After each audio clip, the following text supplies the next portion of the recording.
Sabéis que la sesión de esta tarde, el taller, va a ser sobre educación, la campaña que hemos desarrollado LONCE No, y en torno a la ley que se ha llamado y se ha conocido tradicionalmente como Ley Wert, es lo que se va a plantear este taller. La idea inicial es hacer una exposición por parte de cada uno de los ponentes de entre 5 y 7 minutos, con una valoración global de la ley, tratando de explicar los ejes fundamentales de la ley, y a partir de ahí cada uno va a volver a intervenir otra segunda vez con otros 5 minutos sobre un aspecto concreto que a cada ponente se lo plantee, un poco en función de lo que más ha trabajado, más puede representar. Y finalmente plantear en una breve intervención de 3 minutos lo que desde su ámbito se está haciendo frente a la ley. Y dejaríamos una media hora final para preguntas e intervenciones desde toda la gente que estáis asistiendo. Gracias a Jaime Ajal, director de la Fundación por Europa de los Ciudadanos, por invitarme, y a Enrique Díez, el coordinador del área de educación. Nos planteaba al principio si es una reforma o una contrarreforma, y yo creo que la LONCE sobre todo es una contrarreforma porque va a cambiar el modelo educativo. Precisamente, bueno, pues por lo que se estaba planteando aquí, significa un avance de políticas neoliberales sobre el estado de bienestar que ya están funcionando en otros países. Hay un retroceso del Estado, de la presencia del Estado, por un lado porque los sistemas educativos se buscan que sean más productivos y eficaces, o así por lo menos lo justifican, porque el conocimiento en su sentido más restrictivo se está planteando como una inversión económica, y por otro lado porque hay muchos lobbies que han visto la oportunidad de gran negocio que puede suponer la educación. Para esto están colaborando, por supuesto, las políticas europeas. Ya la Unión Europea en el año 2000, dijo que el objetivo principal de la política educativa era la producción de capital humano para una economía competitiva, y se busca en este sentido, aunque los países sean independientes a la hora de definir su sistema educativo, la convergencia entre todos ellos a través de objetivos cuantificables, evaluaciones comparativas y puntos de referencia, los famosos indicadores que desde el 2010 están mandando en la política educativa. Así, por ejemplo, en los objetivos europeos de 2020, de los 4 indicadores nuevos, 2 harán referencia al mundo del trabajo. Uno de ellos incluirá como punto de referencia la empleabilidad, o sea, la capacidad que tenemos de conseguir empleo, y el otro incluirá el espíritu emprendedor en todos los niveles educativos, o sea, la capacidad que tenemos de generarlo, cambiando el concepto de lo que significa el trabajo. Ahora somos los trabajadores los que tenemos que generar empleo y los que tenemos también que tener la capacidad de conseguirlo. Hay en todo esto, bueno, pues indicaciones de la Unión Europea y de la OCDE para que las políticas sean eficaces, medibles, tengan buenos resultados, y por eso digo que cambia el modelo educativo hacia modelos de gestión del mundo empresarial, en donde la educación se va a volver mucho más selectiva.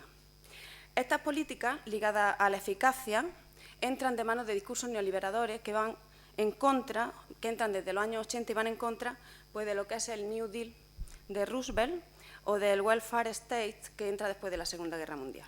Las características son bajada de impuestos, privatización y recortes en gastos civiles. Y efectivamente en nuestro país, en política educativa, entra tanto por las comunidades autónomas del PP y con todos los recortes y las políticas que han empezado a poner en marcha, como por el proyecto de ley de ordenación y mejora de calidad educativa. Son reformas que ya se han emprendido en países como Estados Unidos e Inglaterra. Se caracterizan por la pérdida del sentido de lo público en educación y por un discurso que es siempre contrario a la intervención del Estado.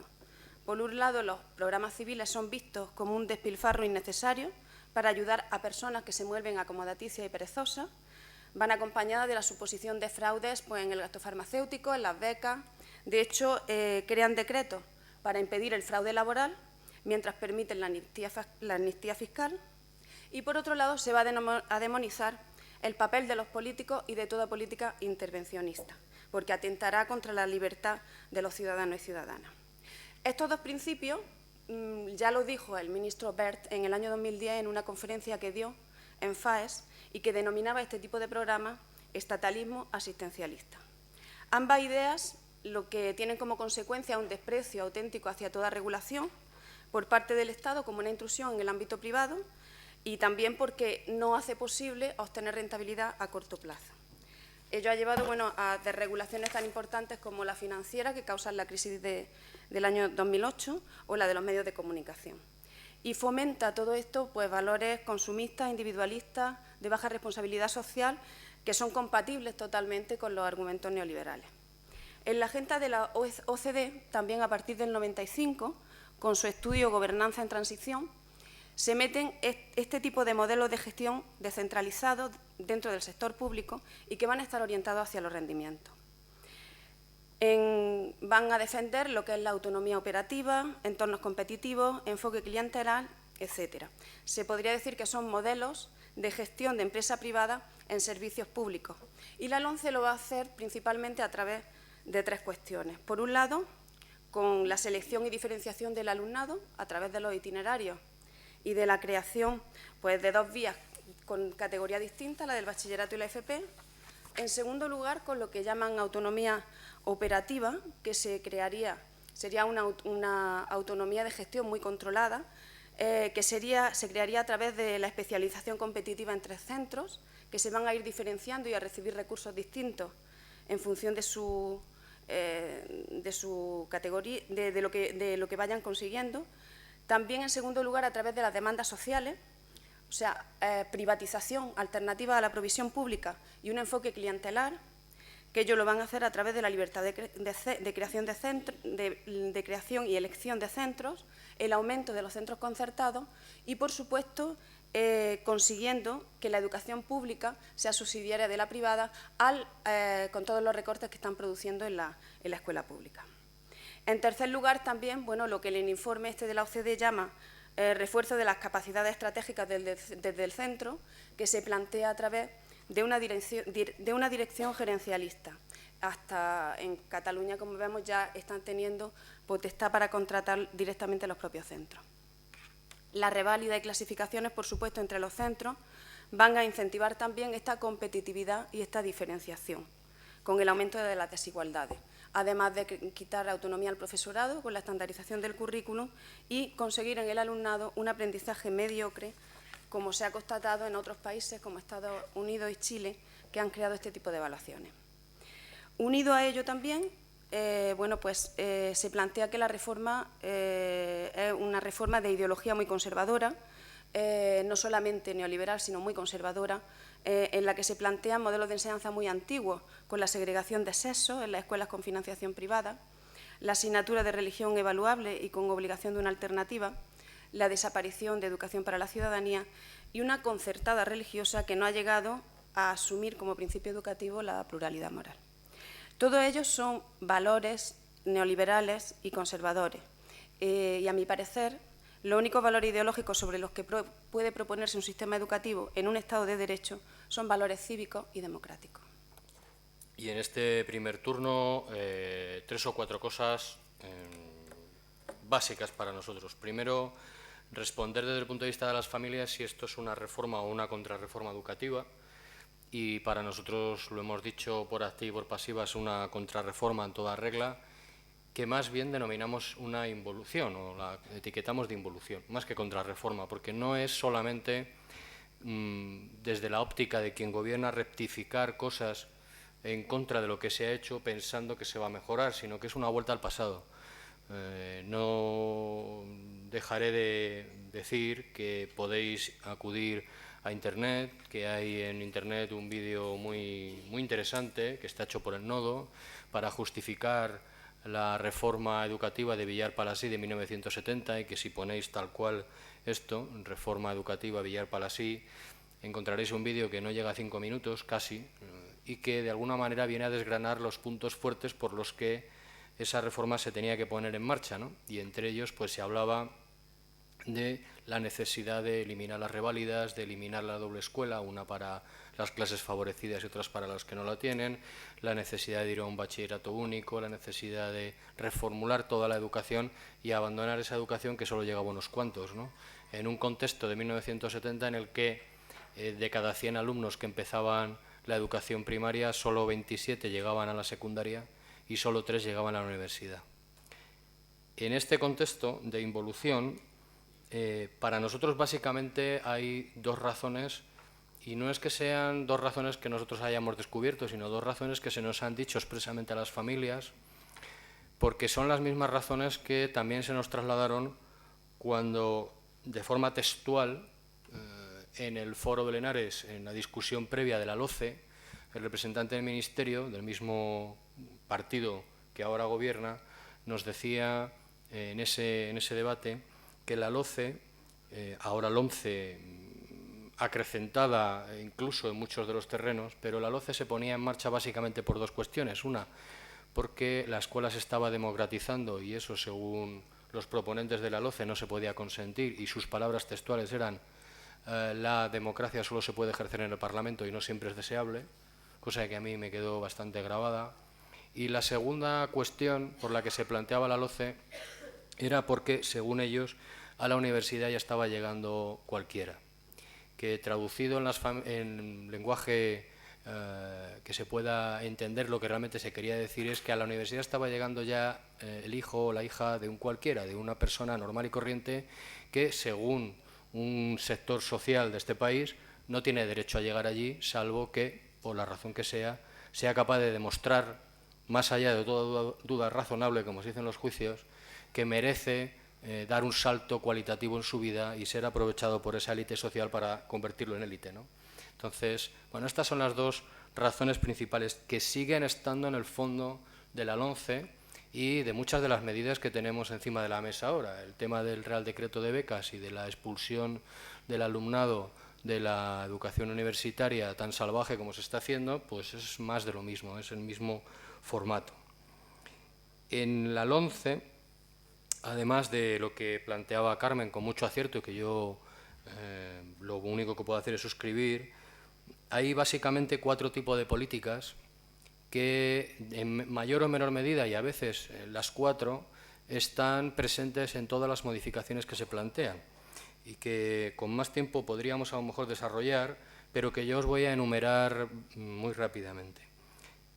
En algunas comunidades autónomas, como puede ser esta en la que estamos, ya no solamente no es que esté presente en la LOMCE si se aprueba, sino que está presente en mucha de la normativa que ya se ha aprobado y que se ha puesto en marcha. De hecho, la LOMCE lo único que está haciendo en algunas comunidades autónomas, como puede ser esta, como puede ser Valencia, como puede ser en parte también Murcia y alguna otra más, es validar o legalizar lo que se ha venido desarrollando y regulando durante los últimos años. En Madrid no vamos a descubrir ahora ni la especialización curricular, ni la excelencia malentendida, ni la contratación de profesorado por una puerta que no es la correcta, ni la designación de los directores a dedo. Todo esto no lo vamos a descubrir porque ya lo tenemos. Pero básicamente hay cuatro tipos de política. Una de ellas son todas aquellas medidas que van encaminadas a darnos cada vez menos escuela, y podría poneros muchos ejemplos, pero en gran parte del articulado de lo que se trata no es de incrementar la presencia y la permanencia del alumnado en las aulas y en los centros educativos, sino más bien al contrario.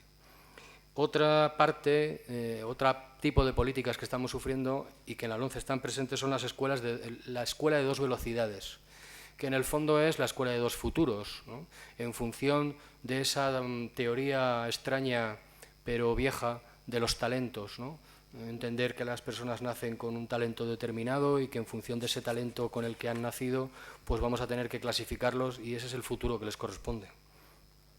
Tenemos políticas también de ruptura de la convivencia, por ejemplo, esta maravillosa idea de intentar dar la autoridad malentendida por vía del decreto, que es como si mañana se les ocurriera también decir que para que los padres pudiéramos tener éxito con nuestros hijos hay que hacer una ley de autoridad de los padres, y entonces a partir de ahí pues nuestros hijos van a hacer lo que hasta ahora no hacían, simplemente porque una ley lo diga, ¿no?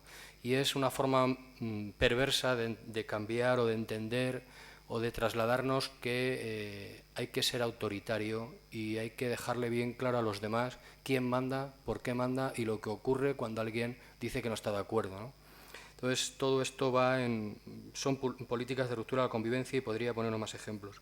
Y luego de eliminación de derechos. Podemos repasar, y no es de ahora, algunas organizaciones como la nuestra ya lo vienen diciendo durante bastantes años y hay vídeos colgados en nuestro portal de YouTube en el que explicábamos ya la vulneración de los derechos de la Constitución española que se hacía por parte del Gobierno Regional de Madrid y que en otras comunidades autónomas pues han seguido caminos paralelos o a ver quién ganaba y quién lo hacía antes, ¿vale?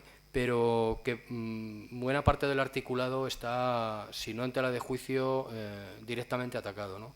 Y podríamos hablar no solo de la segregación por sexos, que está presente en muchas de las actuaciones y en los medios, podríamos hablar también de la eliminación de derechos tan básicos como derecho de reunión para poder hacer asambleas, derecho a la participación, porque se cuestiona el hecho de que podamos participar, enlazándolo con la eliminación ya del carácter decisorio, si es que alguna vez lo tuvo, para las familias de los consejos escolares.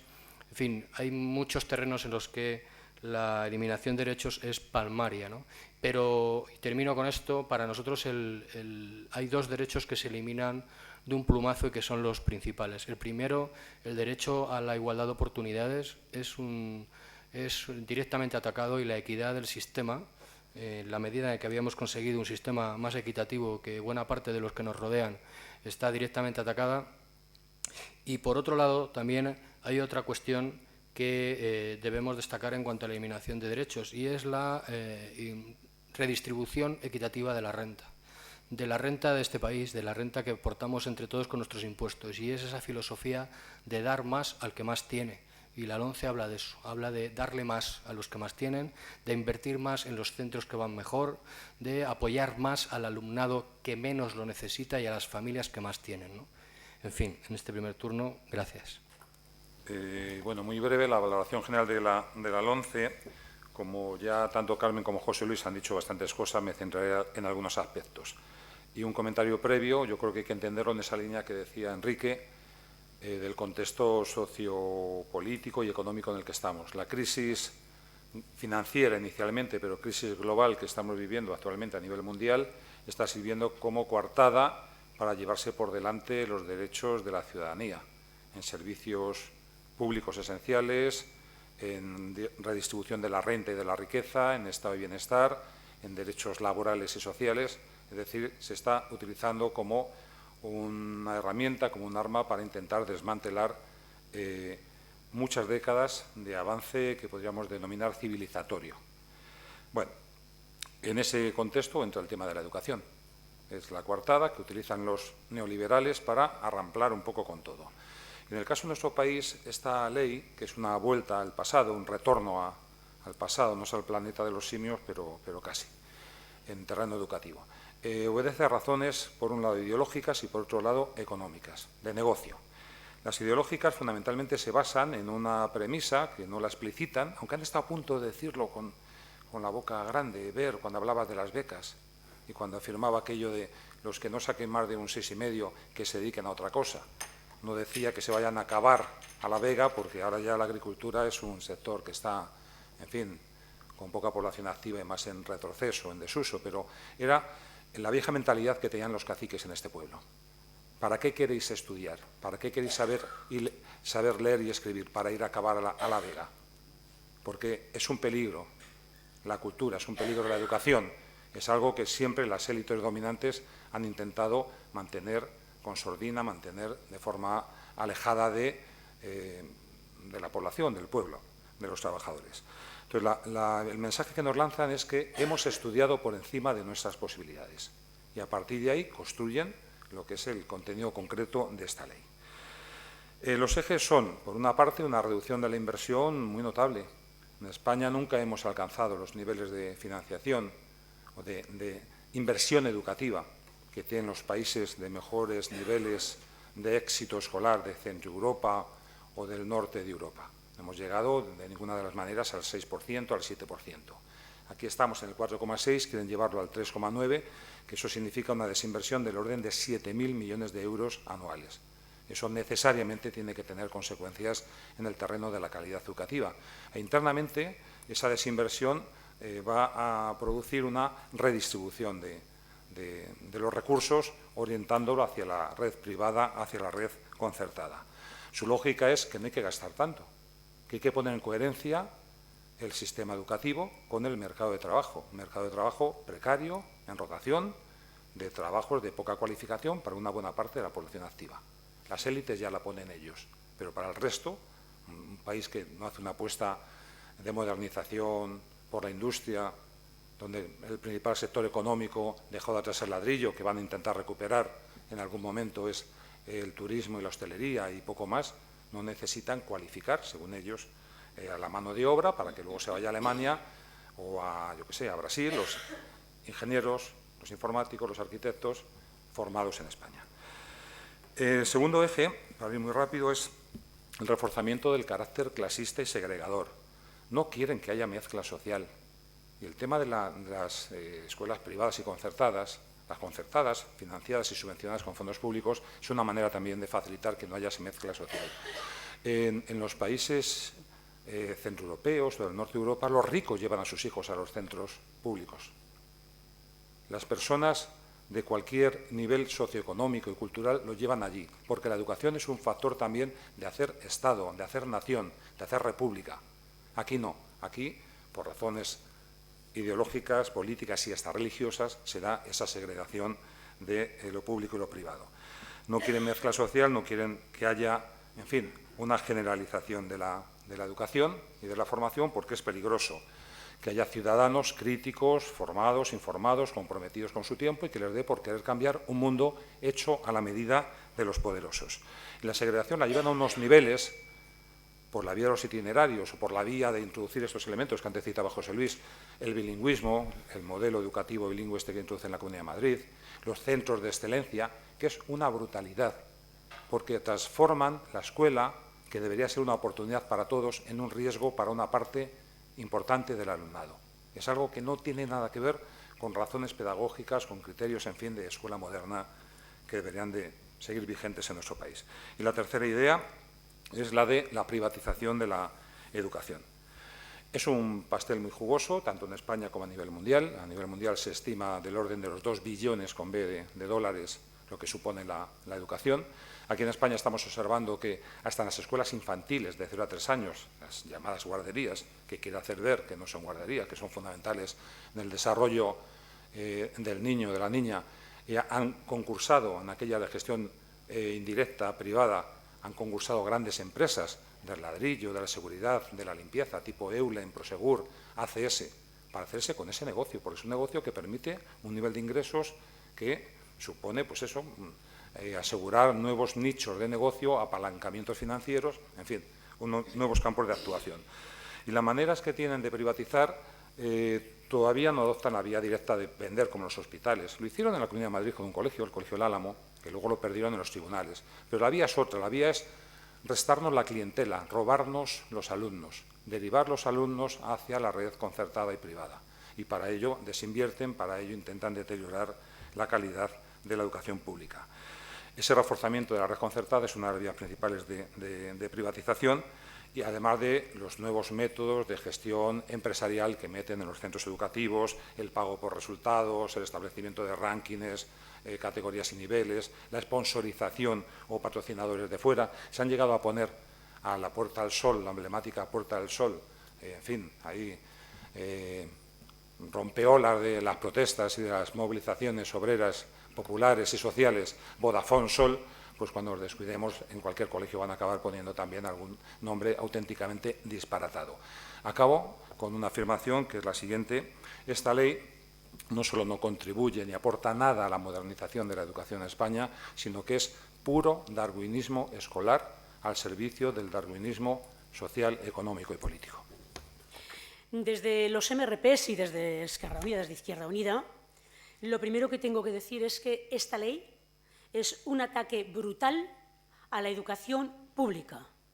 Un ataque brutal a la educación pública, una carga de profundidad a lo que la educación pueda tener de compromiso compartido de toda la sociedad sobre el que queremos enseñar, sobre qué queremos educar para construir una sociedad más cohesionada, más justa y mejor. Esta ley es un ataque brutal a la concepción de escuela pública tal y como es, si es que alguna vez la tuvimos, porque partíamos ya de una situación La LOMCE viene a poner la puntilla a una situación que había empezado hace ya mucho tiempo y que venían practicando todo el conservadurismo en este ámbito, tanto del PSOE como del PP, con una práctica neoliberal clarísima, privatizadora y eliminadora de todo lo que de carácter público pudiera tener la educación. Entonces, es un ataque brutal contra todo lo que es público en educación y también es una carga de profundidad terrible contra la igualdad de oportunidades de cualquier persona. Si alguna vez soñamos que fuera cual fuera el núcleo familiar de procedencia o el núcleo social en que se criara un chaval o una criatura no fuese determinante de lo que después le iba a pasar, en estos momentos volvemos a eso, a que vamos a estar marcados directamente por aquellas dificultades, deficiencias o desigualdades que se produzcan tanto en la familia como en el contexto social y natural. Segunda idea que quería transmitir, esa es la primera, porque me parece muy relevante. La segunda, esta ley llamada Ley Orgánica de Mejora de la Calidad Educativa ni sirve para mejorar la calidad educativa, pero es que tampoco lo pretende. Y esto hay que decírselo claramente a la gente. Esta ley no pretende para nada mejorar la calidad educativa. Esta ley lo que pretende es seleccionar cuanto antes al alumnado para eliminarlo y sacarlo del sistema lo antes posible, al tiempo que se privatiza y se hace negocio con todo el sistema educativo globalmente entendido. No pretende mejorar la educación. Y para ello tenemos la política de recortes. Si a alguien le quieren vender la moto de que reduciendo profesorado, aumentando el número de alumnos por aula, privando a los centros del dinero que necesitan para funcionar, recortando profesores de ayuda, profesores de apoyo, recortando todos los programas de atención a la diversidad, se puede mejorar la escuela pública, está mintiendo como un bellaco y eso es lo que está ocurriendo en este momento. Y necesitamos rearmarnos fuertemente, no solamente para decir lo que quieren hacer, sino para decir lo que queremos nosotros. ¿Qué modelos de escuela defendemos y por qué se la están cargando y cómo? Tercera idea. Esta ley, tenemos que decirlo, se ha hecho de espaldas a la comunidad educativa, y en contra de toda la comunidad internacional que sabe algo de pedagogía, en contra de toda ella, ¿vale? Y se ha hecho sin un análisis serio y riguroso, porque está basado en estándares internacionales, además mal interpretados. No tenemos ahora tiempo de entrar en ello, pero todo lo que se está diciendo a través de los medios de comunicación es mentira. Tenemos la mejor educación pública de la historia, la mejor educación pública. Otra cosa es que no sea de la calidad que nosotros queremos porque aspiramos a muchísimo más. Pero la que hay tiene muchísima calidad, muchísima. Incluido, si matizamos lo del informe PISA, que lo podemos matizar posteriormente. Esta ley es la primera ley que se atreve a escribir en el preámbulo que va a preparar que la educación, los fines de la educación tienen que ser favorecer la competitividad de la economía y el nivel de prosperidad de un país y que el nivel educativo determina la capacidad de competir con éxito en la arena internacional. Imaginaos, un postulado casposo, machista, torero, como son ellos, para decir que la educación se impregne de competitividad cuando la educación tiene que ser cooperación. Hasta ahora, muchas leyes con las que tampoco estuvimos de acuerdo, tener en cuenta que desde la transición van 6 leyes educativas y estos ahora ya van por el 5º o por el 6º borrador, no sé cuál es. Todos los preámbulos eran preciosos. La educación estaba al servicio integral de la persona, para que la persona aprendiese a conocerse a sí misma, a convivir con los demás y a interpretar críticamente la sociedad en la que le había tocado vivir. Esta es la primera de todas esas leyes que tampoco tenían mucha idea, pero ahí estaban, la primera que se atreve a decir que la educación va a estar al servicio del mercado y que considera a los chavalines como si fueran unidades destinadas al mercado laboral, porque necesitan mano de obra barata, flexible, deslocalizable, quieren sustraer a la gente de sus núcleos identitarios para manipularla muchísimo mejor. Esta ley es una carrera de obstáculos salvaje llena de reválidas e itinerarios que desprestigia a la formación docente, desprestigia al profesorado y lo minusvalora a unos niveles como antes había ocurrido. No se fían de cómo educamos, no se fían de cómo evaluamos y no se fían ni siquiera de que conozcamos a nuestros alumnos y por eso tienen que introducir un montón de reválidas para castigar al chaval, culpabilizándolo absolutamente de todo lo que ocurre en el sistema y haciendo creer a la ciudadanía de que examinando al alumnado van a mejorar el sistema.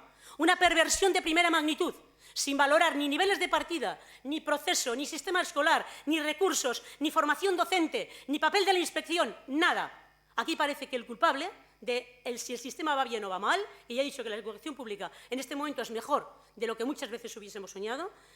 Sin embargo, ellos plantean que lo único que hay que hacer es examinar al alumno una y otra vez para castigarlo. Y perdonadme que me pare aquí, pero esto para la renovación pedagógica es, como os diría yo, como un disparo en pleno corazón, porque los exámenes continuados van en contra de lo que defendemos desde hace muchísimo tiempo, que es que la educación debe pretender y debe transmitir la pasión y el gusto por aprender, que tiene que poner al alumnado en contacto con el saber para crearle eso que se llama interés, ganas, pasión, conocimiento. Y esto lo que hace es instaurar y meter en el imaginario docente de todos estos profesionales que ya son reproductores de la realidad social, que han de preparar para aprobar exámenes. Y eso es una perversión que todavía no hemos podido medir en qué consiste, ¿vale? O sea que además de dar vía legal a la exclusión, de eliminar todos los programas de atención a la diversidad, como os lo decía, el tema de los exámenes y de las reválidas es una carga de profundidad a la concepción de la educación pública tal y como lo entendíamos.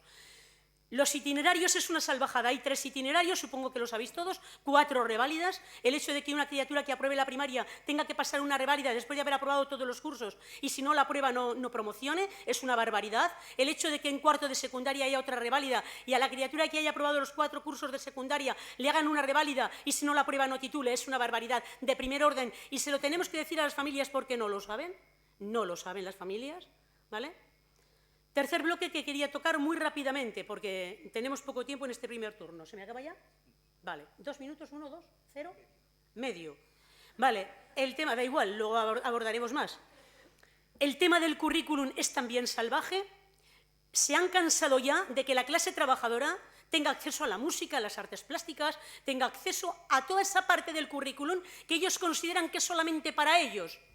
Y por eso se inventan las troncales y dejan en el apartado de específicas a todas las demás, a la música, a la lengua, a la tecnología, a la economía, la cultura clásica. O sea que todo lo que hace que la persona sea más persona y se pueda desarrollar en profundidad, eso eliminado para las clases trabajadoras, como optatividad, y centrado el currículum en aquello que pide el mercado. O sea, limitando completamente lo que va a ser el currículum, además de la tendencia adoctrinadora, porque con los únicos que han pactado el currículum es con la Conferencia Episcopal, evidentemente. Es una ley completamente antidemocrática, que priva de todas las competencias al Consejo Escolar y se las pasa al director, concebido, y digo director, porque es una ley redactada íntegramente en masculino, íntegramente, cuando la mayoría de las personas que se dedican a la educación somos mujeres, madres, profesoras y alumnas, la mayoría, y es una ley íntegramente redactada en masculino, antidemocrática, director, patrón, al servicio de la administración, porque quieren convertir los centros en empresas gestionadas como empresas, evidentemente, y cuestionar hasta el perfil de los docentes, convirtiéndolos también a los docentes en trabajadores para cumplir un horario sin ideología y sin ningún otro tipo de cuestión. Termino ahí, en el siguiente turno continuaré diciéndoos más cosas. Muchas gracias. Lo primero que tendría que decir es que la LOMCE, desde luego, no es una ley más, como se está diciendo muchas veces por ahí, porque significa la ruptura de la idea de igualdad, por la renuncia a que todo el alumnado reciba una educación integral, porque se hace una selección de los contenidos, como estaba planteando María Ángeles, y sobre todo renuncia a que todo el alumnado tenga una educación de igual valor, que es lo que rompe el principio de esa igualdad. De alguna forma lo que van a reforzar son los patrones de desigualdad social y para eso no tenemos nada más que escuchar los varios discursos con los que nos ha regalado el ministro Wert, porque a mediodía se ha tirado otro, sobre las becas. Y vemos qué es lo que piensan ellos sobre la ley de igualdad. Ahora, también tengo que decir que no es una ley que sea de ver, es una ley del PP, porque si escuchamos también lo que decía Rajoy en el año 84 sobre lo que es para la igualdad, él ya planteaba que la igualdad social no existe. O sea, que ni siquiera tenía la aspiración moral en que la igualdad existiera, porque decía que los que la defienden tratan de satisfacer la envidia igualitaria, pensando en que, bueno, como ya decían los estoicos, nadie quiere ser igual a otro, idéntico a otro, ponerse en la piel del otro. Las personas lo que quieren ser ellas mismas, pero con los mismos derechos de los otros. Y ahí es donde, bueno, pues no se aclara muy bien. De alguna forma, no defiende el pluralismo. Lo que entienden por autonomía es la preparación para un mundo del trabajo, precisamente para mejorar este modelo productivo que tenemos ahora mismo. y para que los alumnos, por supuesto, no tengan capacidad crítica o de pensamiento.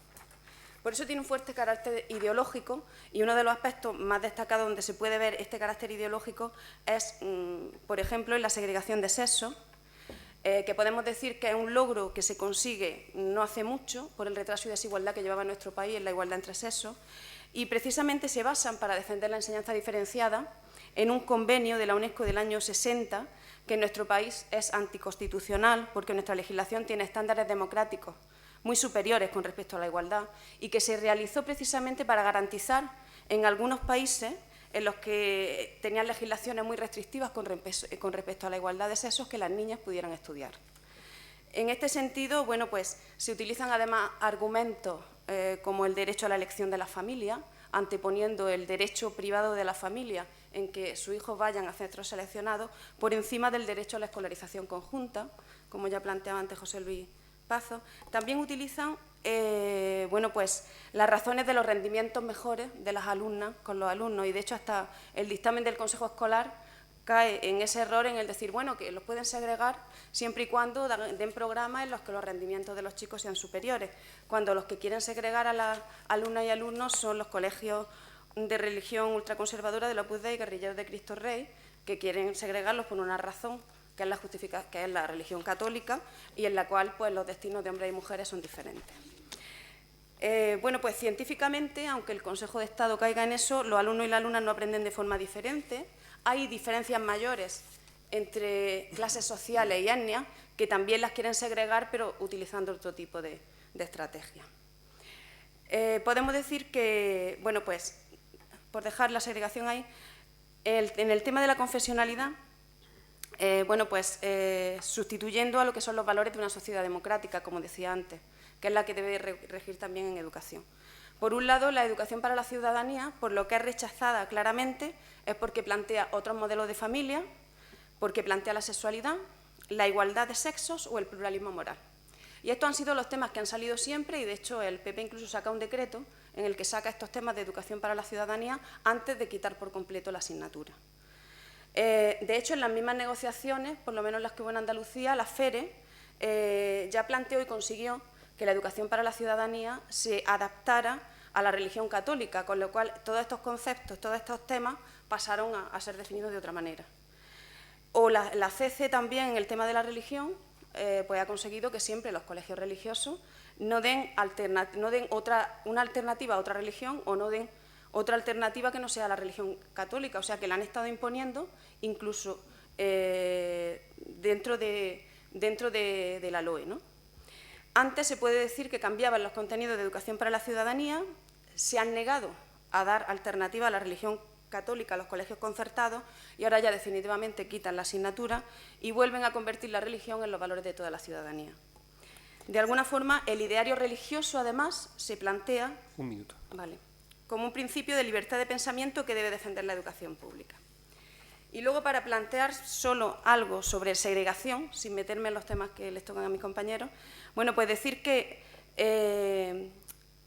hay un concepto de igualdad muy generalizado, que es lo que se llama la tesis de Busset, que lo que hace es, de alguna forma, que seamos capaces de condenar desigualdades del sistema educativo mientras más tenemos actitudes individuales de, por ejemplo, querer el mejor colegio para nuestros hijos e hijas, violando incluso las obligaciones del mapa escolar.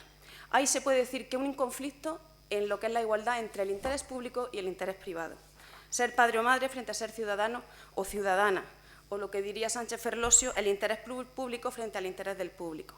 Este conflicto, pues entiendo que es la reivindicación ética de este mundo. El Estado, en cuanto a defensor de lo público, es el único que puede garantizar la igualdad de acceso, la pluralidad, y los padres pueden fortalecer las expectativas individuales, pero es la escuela la que tiene que defender esas expectativas sociales. Esa desarticulación de la idea de igualdad, pues, es la que sirve de caldo de cultivo a que mucha gente no defienda o no esté en contra del proyecto de ley. Algunos de forma individual como padres y otros de forma individual como profesores. Aceptan el discurso del esfuerzo, del talento que se comentaba antes y de que aquellas familias que se preocupan de la educación de sus hijos e hijas tienen derecho a tener mejores condiciones y mejores profesores y mejores escuelas. Bueno, me tocan 4 cosas, ¿no? Participación, autonomía, gobierno y ranking de centros, si no estoy bien. Sí. Participación. Vamos a ver. Hay muchas formas. Primero tendríamos que definir qué entendemos por participación y nos tendríamos que poner todos de acuerdo sobre esto, ¿no?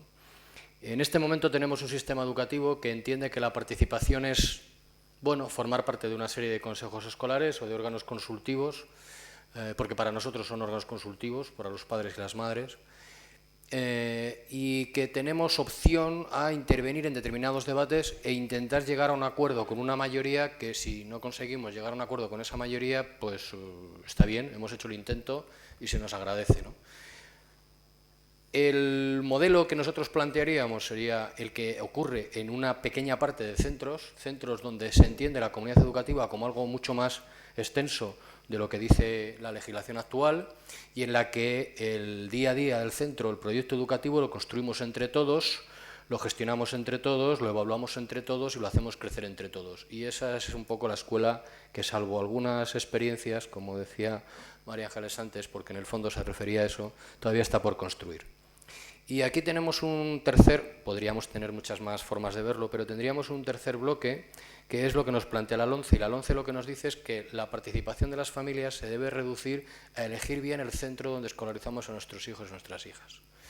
Y que si elegimos bien hemos participado adecuadamente, y si elegimos mal, pues seremos los causantes de que nuestros hijos no salgan por la puerta que teóricamente a lo mejor hubieran merecido, pero que equivocamos la elección y les metimos en el centro donde no debíamos haberles metido. Luego, claro, es muy difícil entre estas 3 posiciones llegar a un acuerdo para legislar de una manera en la que todos nos veamos de alguna manera representados y satisfechos, porque estamos hablando de cuestiones y de conceptos o de acepciones del concepto muy diferentes. Una segunda cuestión, perdonad que lo corte porque esto es muy... no me he dado cuenta de quitarle el sonido. La segunda cuestión, que va muy ligada con la anterior, es el tema de la autonomía, porque aunque en las palabras del ministro, del Gobierno, de muchos gobiernos regionales, se habla constantemente de dar más autonomía a los centros, en el fondo la LOMCE hace justamente lo contrario. La LOMCE viene a plantear una forma de entender la educación en el que el Estado vuelve a intervenir lo máximo posible en todo lo que pasa en el centro día a día, ¿no? Y por eso vamos hacia un gobierno, porque va muy metido en el tercer aspecto, en el que, como aquí se ha dicho, es el director, que ya ni tan siquiera el equipo directivo, sino el director, el que va a decidir lo que se hace en el centro. Pero como muy bien le dice el Consejo de Estado en su dictamen, de forma muy políticamente correcta, para no decírselo de forma cruda, en el fondo lo que plantea la LOMCE es un director que es elegido por la Administración y cuya actuación diaria y sus decisiones van a estar muy supeditadas a factores y órganos externos. En el fondo lo que le está diciendo, en lenguaje que todos entendemos, es la Administración lo va a elegir, la Administración lo va a nombrar, la Administración le va a decir lo que tiene que hacer y la Administración le va a cesar si no lo hace. Y esto es lo que plantea la LOMCE, no plantea otra cosa. Y al final, uniéndolo con el gobierno de los centros, vamos a un cambio en el que las familias y los sectores que no eran el sector del profesorado a través del claustro nunca hemos tenido realmente capacidad de decisión y de gobierno en los centros, sino una aparente capacidad de decisión, salvando estas joyas que antes mencionaba, y pasamos de un gobierno de los centros con un equipo directivo supeditado a las decisiones del claustro en la inmensa mayor parte de las veces, o de la mayoría de las ocasiones, a un equipo directivo que mandatará al resto, claustro incluido, pero que a su vez vendrá mandatado por la Administración de turno. Es eliminar totalmente cualquier atisbo de democracia que quedara ahí. Y por último, el tema de los rankings de centros, para no extenderme en más del tiempo que tengo, es una de las consecuencias de todo este nuevo formato de entender la educación, que no es nuevo, para ellos no es nuevo, para ellos es del siglo pasado, pero quiero decir en cuanto a la reforma, porque los rankings de centros son absolutamente imprescindibles desde su óptica para cambiar el estado de las cosas y de alguna manera justificar esta redistribución no equitativa de la renta, dándole más a quien menos necesita, apoyando con más recursos a aquellos centros que ya de por sí reciben, porque son capaces de seleccionarlo, un alumnado con menos dificultades a la hora de realizar el proceso de enseñanza-aprendizaje, y es aquella teoría de que si tienes 5 talentos, como decía la parábola, si tienes 5 talentos no te preocupes que yo te daré otros tantos, si tienes 3 tal, y si tienes 1 aún lo poco que tengas te lo quitaré, ¿no? Generar la ley lo que hace es empobrecer el currículo y los contenidos. Por una parte, por la filosofía con la que aborda la reforma, que es una filosofía más que de educar, de hacer educación, de hacer instrucción para la competitividad con otros frente a la cooperación necesaria que debería haber entre los individuos y las personas en una sociedad más avanzada. Como cita mucho Enrique, citando a su vez a Berlusconi, antes de que las juezas el otro día le pusieran en su sitio, esa filosofía de este Premio Nobel de la Educación italiano era allí, en su país, impresa, inglese, Internet. Un poco es lo que el pensamiento neoconservador intenta trasladar también a través de la LOMCE a nuestro país, con el concepto de volver a lo básico, marginar las enseñanzas sociales, artísticas, etcétera, que tienen que ver con el desarrollo integral de la persona, del alumno, del alumnado. Y es verdad que sería necesario hacer una reconsideración sobre el tema de contenidos y de currículos. Pedro Uruñuela, el inspector, él cita mucho una encuesta que se hizo sobre 2 o 3 decenas de miles de cuestionarios, donde se preguntaba a los alumnos qué le parecía lo que se daba en los institutos, y el 50% decía que no se enteraba y 2/3 decían que no les interesaba nada. Es decir, que hay como mucho terreno, mucho campo para coger y para haber renovado, para haber reformado, etcétera, etcétera. Para haber puesto en marcha unos contenidos mucho más motivadores, mucho más adaptados a lo que necesita el alumnado, mucho más capaces de ese desarrollo integral que todos defendemos para que la educación tenga realmente calidad. Porque no es un problema de horas, no es un problema de dar más horas a las matemáticas o a la lengua, a las asignaturas instrumentales, es un problema también de renovación pedagógica, didáctica, metodológica, porque los resultados tienen mucho que ver con la didáctica que se utiliza y no solo con el tiempo que se destina a ello. Y en el tema concreto, además del contenido, hay un condicionamiento brutal que se va a venir derivado como consecuencia de ese camino de obstáculos que suponen las reválidas.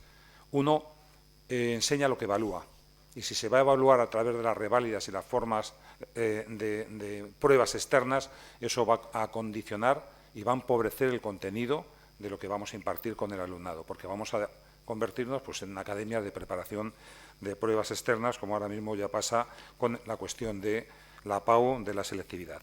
Sobre recursos digo muy poquito, voy a centrar un poquitín más en el tema del profesorado. No hay recursos, han ido cambiando las cantidades estimadas que iban a dedicarse a la ley y se han multiplicado por varios números. No hay una memoria económica, no hay una ley de financiación. Decía cuando se aprobó el día 17 de mayo, esperemos que la mitad de la financiación la ponga la Unión Europea. La Unión Europea contestó el otro día diciendo que no van a dar un duro, que no están como para dar nada. Nos van a dar 1000 y pico millones de pesetas para el paro juvenil, que es el más brutal de toda Europa.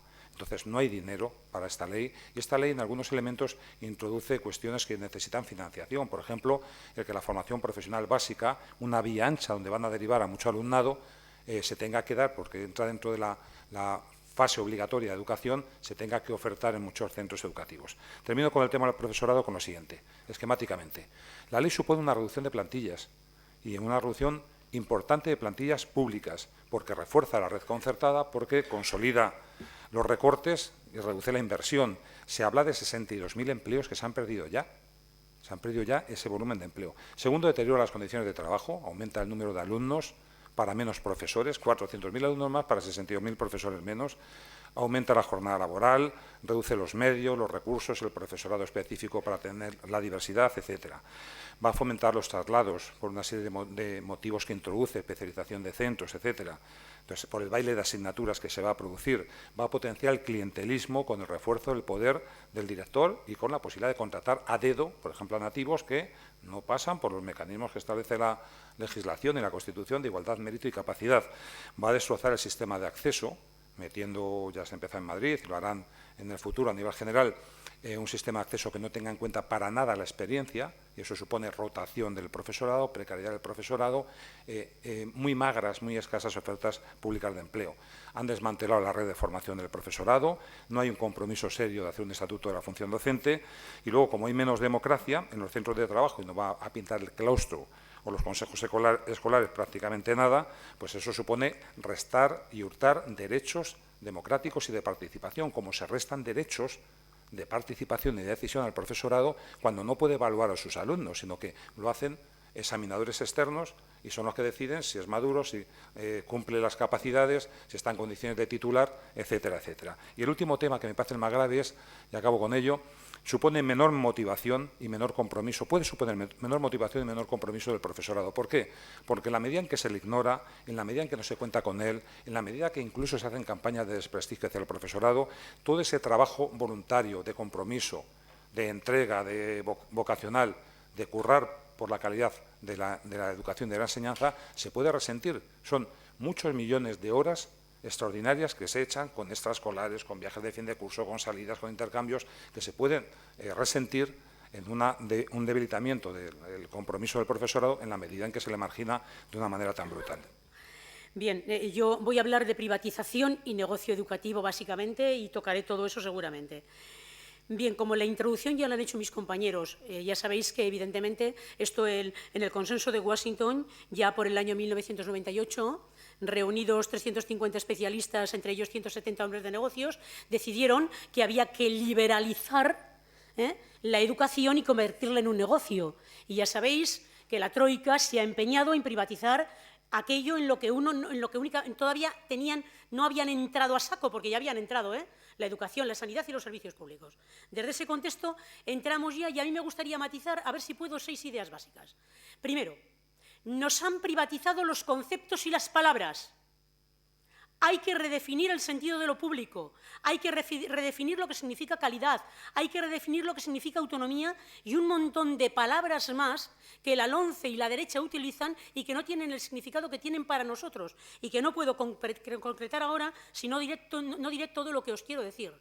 Segundo núcleo, pero ese tenerlo muy en cuenta porque es de los más importantes.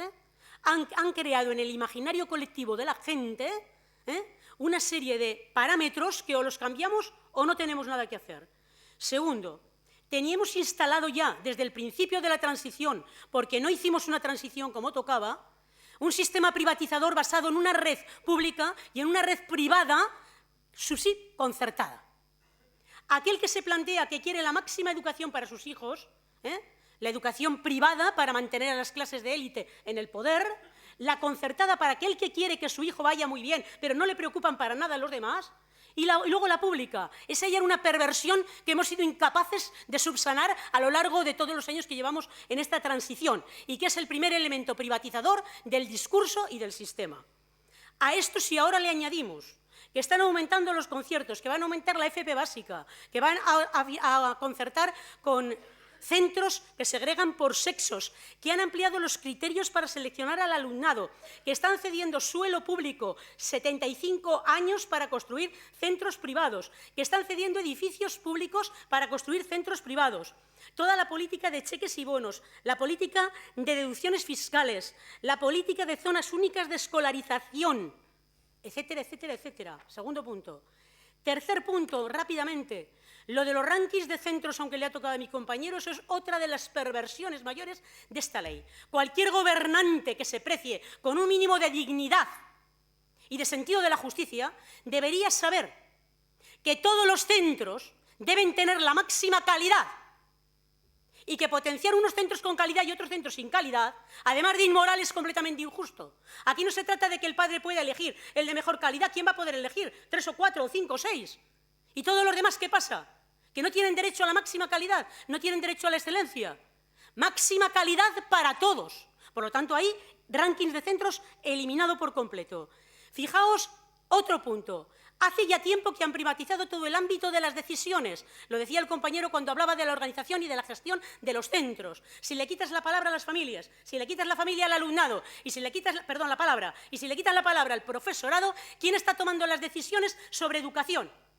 Expertos que jamás pisaron un aula unido a los políticos que no tienen ni puta idea. Por lo tanto, ¿dónde estamos? ¿Dónde estamos? ¿Dónde está el debate público sobre la educación pública? ¿Dónde está? ¿En la intoxicación que hacen todos los días? Tocando el punto 4, nos han privatizado el currículum completamente. El número de asignaturas es exagerado. La extensión de los programas, ni te cuento. Las ratios elevadas. Todo esto prima a la clase magistral, estableciendo una secuencia fatídica que es explicado, memorizado mecánicamente, examinado y olvidado, como dice mi compañero Pepe Domínguez. Hace tiempo que los MRPs llevamos proponiendo una reforma del currículum compleja e íntegra, que aquí para nada. Currículum que favorece el academicismo y la rutina y la dictadura de los libros de texto, que no me da tiempo. Discúlpame, termino enseguida. Y otras formas de privatización que no me va a dar tiempo, como la subcontratación y externalización de servicios que hace años padecemos, en comedores, transporte, extraescolares y complementarias, los programas de gestión, los servicios de asistencia técnica, etcétera, etcétera, etcétera, los centros educativos, grandes tiendas y el negocio de la formación con la mochila de títulos a la espalda para encontrar un empleo que jamás te va a ofrecer un mercado laboral como el que tenemos, obsoleto, y que hace falta cambiar todo el modelo de producción. Imaginaos a lo que nos enfrentamos. Con esto o emprendemos una batalla. Esto nos obliga a algo más, nos obliga a trabajar en la construcción de un movimiento emancipatorio que vaya mucho más allá de humanizar el capitalismo y administrar sus crisis, como viene haciendo la socialdemocracia desde hace un montón de tiempo en toda Europa. Eso no vale. Ahora no nos podemos conformar ni pactar con aquellos que quieren hacer esto. Hay que revertir todo esto, hay que colocar nuestro discurso.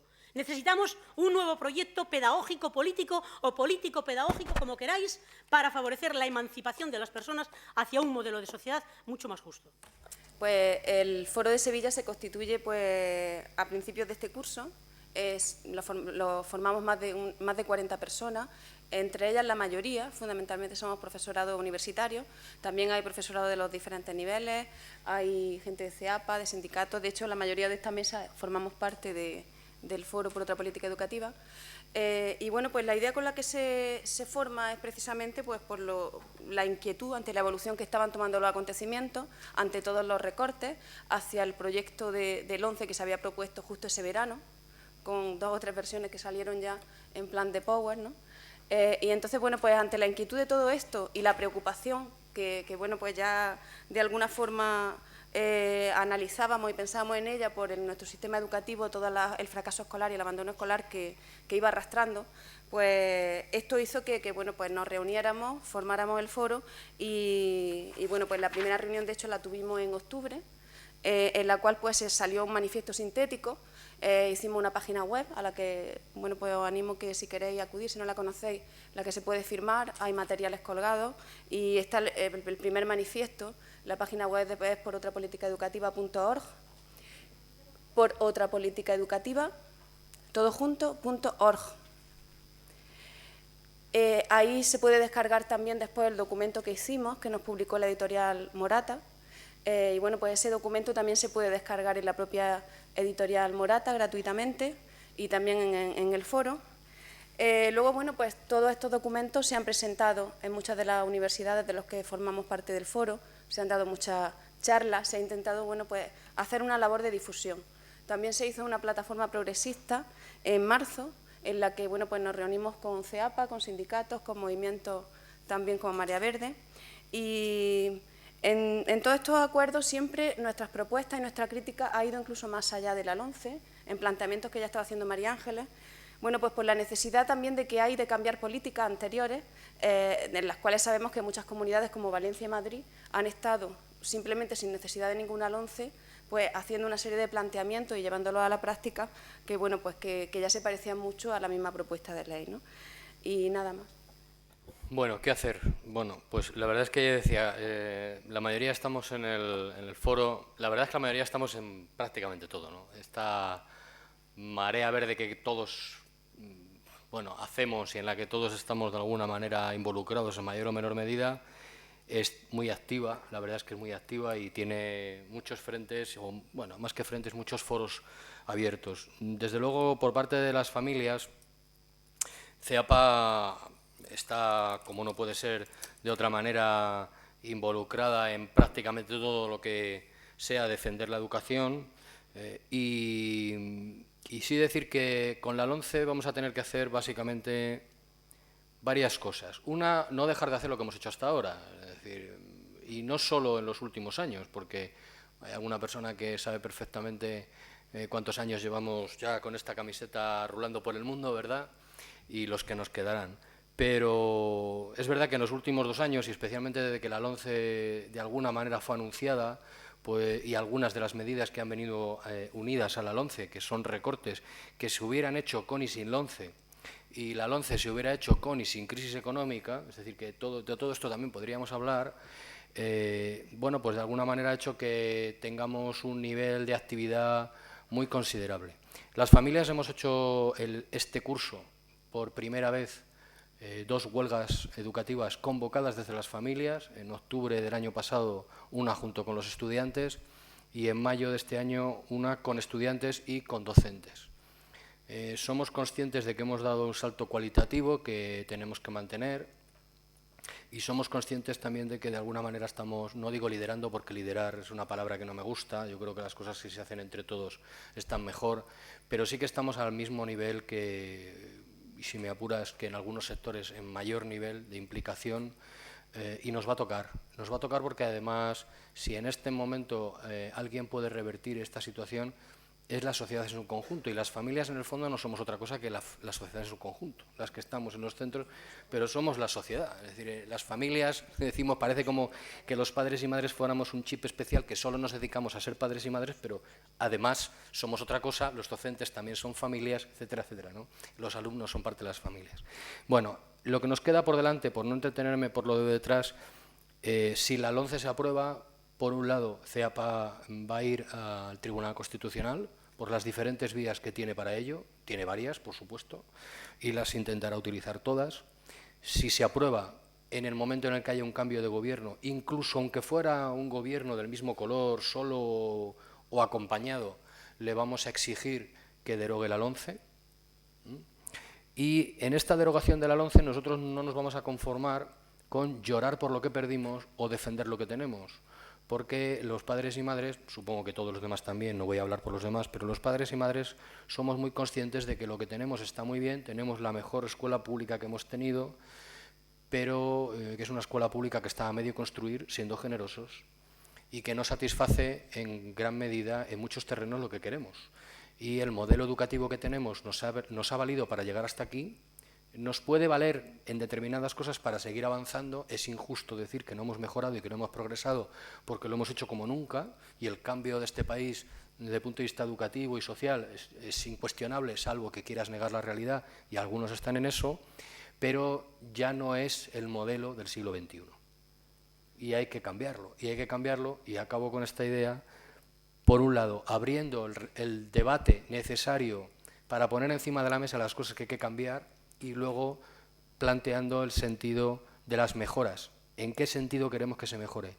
Y en eso también, bueno, pues acabamos de poner en marcha el segundo congreso, que a nivel estatal es el primero, en el que estamos involucrados pues todos o la mayoría también, para sentarnos todos los sectores y en un plazo largo, es decir, de medio plazo, no de la necesidad de en 15 días salir con propuestas que van a arreglar el mundo para los próximos 50 años, sino despacio, sin parar pero despacio, de cara a un próximo gobierno, ponerle encima de la mesa el modelo que la sociedad seamos capaces de consensuar, al menos en los aspectos fundamentales.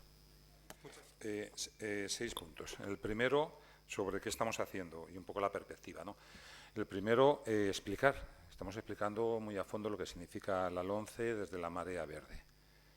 A nivel general y en concreto veo aquí a una compañera que además es muy singular porque ella es de una asociación de vecinos y participa en la plataforma por la Escuela Pública de Vallecas, es un poco el origen de las camisetas y tal, y que da esa componente de que los ciudadanos tienen que asumir la defensa de la educación, como tienen que asumir la defensa de la sanidad. No es una cuestión del profesorado, ni siquiera de toda la comunidad educativa, también de los ciudadanos. Entonces, hemos hecho una campaña en el barrio, hemos hecho una campaña en Madrid, se está haciendo campañas a nivel del Estado, explicando el tema porque es una forma de invertir en la más rápida derogación posible de la ley. En cuanto haya un cambio político progresista, esa ley hay que derogarla y hay que sustituirla por otra. Entonces, yo creo que la campaña ha sido bastante importante, se ha logrado hacer un frente anti-LOMCE, es decir, la soledad del Gobierno y del Ministro es muy patética, hay que seguir hablando de Ley Wert, el esquema, el tema de Ley Wert, más que el 11 con la sigla y tal, donde hacen trampas con el lenguaje, la palabra calidad, hay que hablar de Ley Wert, porque este hombre cada vez que habla sube el pan, y cuando van a lanzar el PP su campaña de defensa de la ley, no sé qué, dice un disparate con las becas y se pincha todo. Bueno, segundo tema, nos hemos movilizado con manifestaciones, con huelgas, ya citaba José Luis, y no repito, lo escribo en el otoño pasado, y especialmente la huelga estatal de toda la comunidad educativa del día 9 de marzo, con manifestaciones muy poderosas de más de 100.000 personas en el caso de Madrid. Quizá autocríticamente tenemos que decir que no hemos sabido cerrar bien el curso. Y nos da un poquito de sana envidia cómo lo ha hecho Marea Blanca, al menos en Madrid, que ha hecho una manifestación el domingo pasado potente, poderosa. Nosotros no hemos sido capaces. Ha habido cierta pugna de espacios en la toma de decisiones y un ámbito de Marea Verde estatal que se estaba construyendo hizo unas propuestas, la plataforma estatal hizo otras, y no hemos sido capaces de cerrarlo con la brillantez que hemos estado movilizándonos durante el curso. Pero habrá que aprender y habrá que tomar conciencia también de lo que significa una marea. La marea, el nombre define bastante, porque tiene sus pleamares, sus bajamares, pero es algo a consolidar, y en esa línea estamos haciendo un fortalecimiento de la marea verde en el siguiente sentido. En cuanto a la composición, que esté presente todo el mundo, toda la comunidad educativa y todos los niveles de educación hasta la universidad, estamos intentando también en el ámbito estatal consolidar un ámbito organizativo y de toma de decisiones, y nos estamos planteando ya desde hace tiempo participar en el desarrollo de una política de alianzas con otros movimientos que están puestos en marcha. Quizás lo más espectacular fue las manifestaciones del 23 de febrero, también el del 1 de junio, pero sobre todo el 23 de febrero. Tercera medida, se está pensando también en el ámbito nuestro, en los recursos de inconstitucionalidad, no insisto, hay un montón de elementos por donde hincar el diente, hasta el propio Consejo de Estado marcaba el golpe y hacía que el Gobierno del PP pues, no quisiera tener tanta prisa en la aprobación de la ley. El siguiente tema es pensar en líneas de objeción. Este es un tema nuevo, que hay que darle vueltas, líneas de objeción a la ley si se pone en marcha. Por ejemplo, una línea de objeción práctica es reforzar el compromiso de la comunidad educativa en los centros. Tomar los centros, vienen a por nosotros, vienen a por la pública, hay que intentar defenderla con uñas y dientes, con implicación, con compromiso, porque el objetivo último, la finalidad última de nuestro trabajo es la calidad para el alumnado, ¿no? Defender a los chicos, a las chicas, que tengan la educación que se merecen, que es una inversión por el futuro de este país. Otra línea de objeción es el tema de la participación. Aunque diga la ley que no hay participación, hay que exigirla. Y exigirle al profesorado, a los claustros, exigirle a las AMPAs organizadas y exigirle a los alumnos. El boicot a las pruebas externas y a otra línea, la libertad de cátedra, por ejemplo, religión, asignatura, no sé qué, pues van a tener un 10 y vamos a meter por la ventana lo que quieren que saquemos del debate por la puerta. Y acabo con dos cosas. Estamos en esa línea de defender la escuela, de pensar y debatir sobre la escuela que queremos, que no puede ser otra que una escuela pública, una escuela laica, una escuela inclusiva, una escuela de calidad y gratuita, que es la escuela que defiende el derecho a aprender de todo el alumnado con éxito.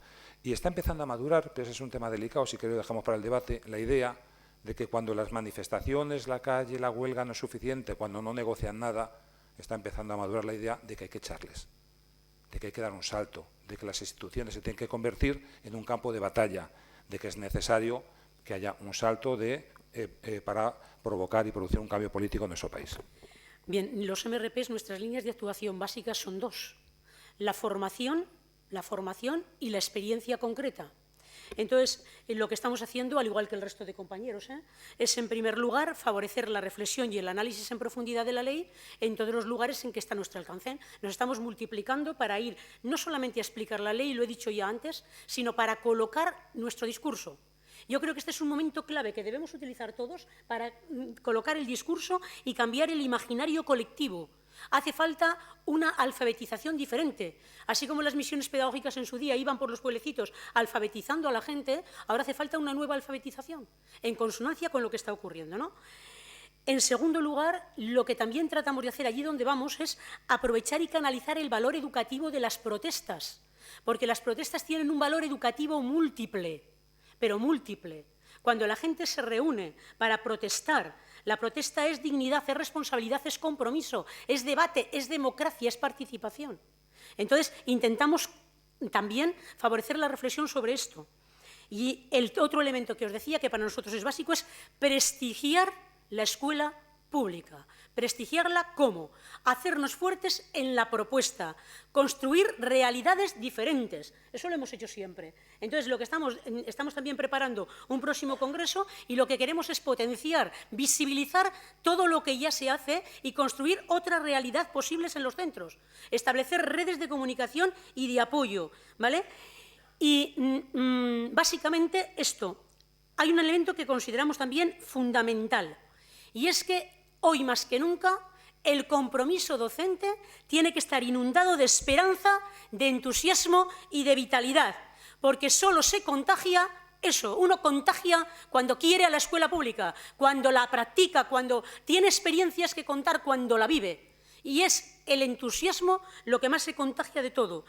Por lo tanto, dignidad, compromiso y coherencia. Y también estamos trabajando con otras organizaciones para que en el caso de que no logremos parar la ley y finalmente se implante, aparte de lo que puedan ser recursos de inconstitucionalidad, plantear estrategias de insumisión, de desobediencia y, como muy bien decía Agustín, de resistencia en torno a ejes concretos que nos neguemos a llevar a la práctica y a poner en cuestión. Y prácticamente las líneas van por ahí.